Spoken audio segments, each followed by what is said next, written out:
This racing team 3D printed replacement car parts mid-race. In 2021, startup rally racing team Bahrain Raid Extreme teamed up with the experts at ProDrive and entered the grueling Dakar Rally. The team utilized 3D printers throughout the development of the brand new rally car that they called Hunter.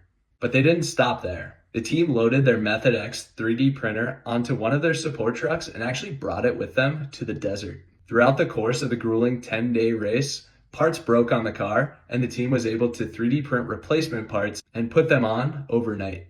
And these parts were actually made out of carbon fiber composite, so they could hold up to the stresses of the race without adding extra weight.